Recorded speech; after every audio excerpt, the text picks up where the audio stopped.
Olá, turma, sejam bem-vindos a mais uma aula de correção. Vamos continuar a correção da nossa gramática, a segunda parte das nossas atividades da gramática sujeito e predicado. Pegue sua gramática, pegue seu lápis, pegue sua borracha e vamos às nossas correções. Então, turma, a correção da atividade da página 104, a sexta questão, nos diz assim: complete as lacunas com o sujeito mais adequado. Se for necessário, faça uma rápida pesquisa. Então, é uma questão que você tem que deduzir, tem que já ter um conhecimento prévio a respeito, tá bom?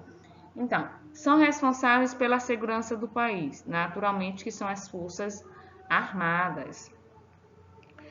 Criou o sistema de classificação dos seres vivos que utilizamos hoje, Linner.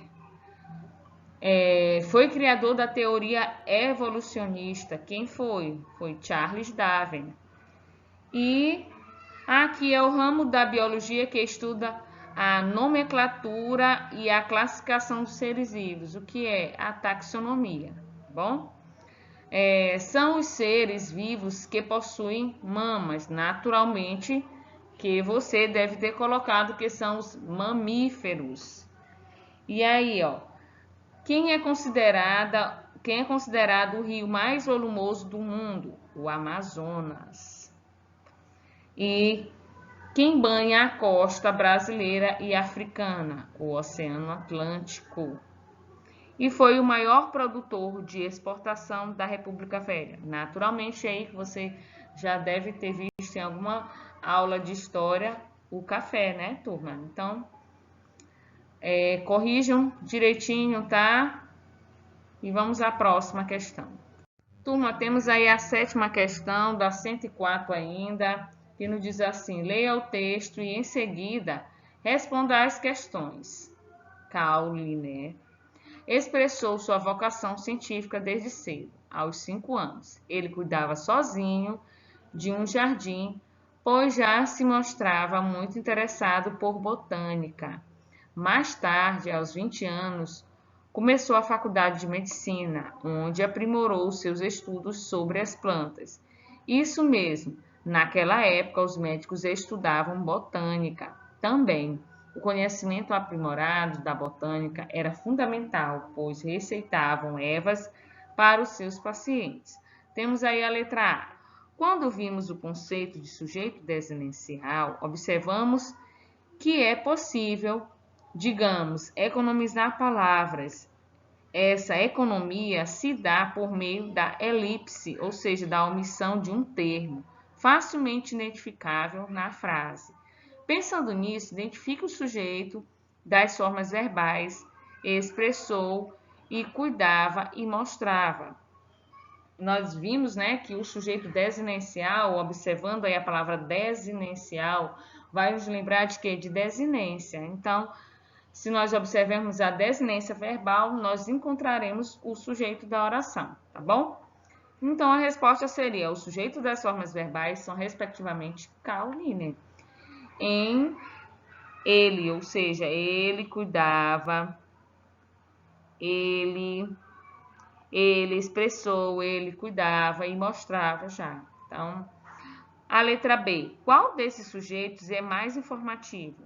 Qual é a importância do seu posicionamento no texto? Então, a resposta seria o Caroline, né? O posicionamento desse sujeito no início do texto é fundamental para informar o leitor. Vamos à letra C. A letra C diz assim: como se classifica o sujeito da forma verbal receitavam? Então, receitavam, sujeito desinencial, tá bom? Página 105 da nossa gramática vai nos dizer assim: na oração, mais uma diferença houve. O sujeito é sujeito inexistente, né, turma? Mais uma diferença houve. Vocês não conseguem observar aí um sujeito nessa oração, então é inexistente, letra D. A nona questão: na expressão faz calor, o verbo está empregado impessoalmente. Assinale a opção em que o verbo destacado também é impessoal. Então, seria a resposta correta é a letra D. Deve haver muita gente na praia hoje. Vamos à próxima questão, 10ª, que nos diz assim: embora os pesquisadores tenham apontado todo o progresso da genética, ficou implícito que algumas questões permanecem sem respostas.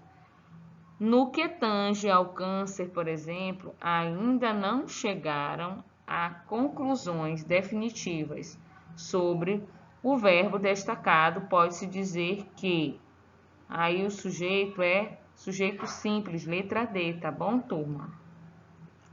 Vamos à 11ª questão. Na mocidade, muitas coisas lhe haviam acontecido. Temos muitas coisas na mocidade, muitas coisas haviam lhe acontecido. Aí, letra B, sujeito simples. Tá bom? Então, turma, a correção da página 106 vai nos dizer sobre o uso do sujeito indeterminado. Vamos à primeira questão. Em geral, a indeterminação do sujeito acontece pelas razões indicadas a seguir. Sabendo disso, elabore 2 exemplos para cada situação. Letra A. O falante não sabe exatamente a quem atribuir a ação verbal.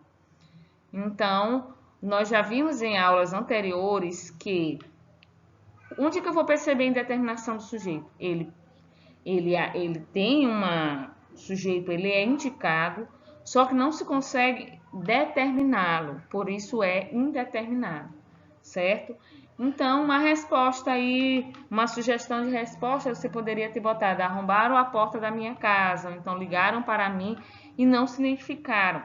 Esse verbo, se você percebeu aí, ele está na terceira pessoa do plural, que indica uma das regras da indeterminação do sujeito, tá? Qual seria a outra forma de indeterminar o sujeito? Do sujeito ser indeterminado? Se ele estiver na terceira pessoa do singular, associado aí à partícula se, tá bom? Vamos à letra B. O falante pode identificar a pessoa responsável pela ação verbal, mas prefere não deixar claro quem é para não ser responsabilizado pelo que diz. É o que ocorre geralmente nas fofocas e boatos. Então dizem, ou seria um exemplo aí, estão dizendo que você vai ser reprovado. Ou disseram que Nanda e Márcio estão namorando escondido. Então, vocês observaram aí que é uma forma de indeterminar, tá? Turma, na segunda questão, ainda na página 106, nós temos assim: na tirinha abaixo, ocorre outra situação comum para o uso do sujeito indeterminado. O falante prefere não revelar a pessoa que realizou a ação verbal. Observe e em seguida responda ao que se pede. É a tirinha do Serafim, né? Serafim, professora Norma está de mau humor. Será mesmo? Vou perguntar. Professora Norma, disseram que a senhora está de mau humor. Quem disse isso? O sujeito indeterminado. Porque o menino preferiu empregar a forma verbal disseram no segundo quadrinho, em vez de Isabelle disse. Ele preferiu empregar, seria a resposta. Na terceira pessoa do plural, para indeterminar o sujeito e assim não revelar à professora que quem lhe fez a declaração foi sua amiga Isabelle. Então, uma forma aí de deixá-la fora da situação, né? De ocultar a pessoa, de preservar a pessoa, tá bom?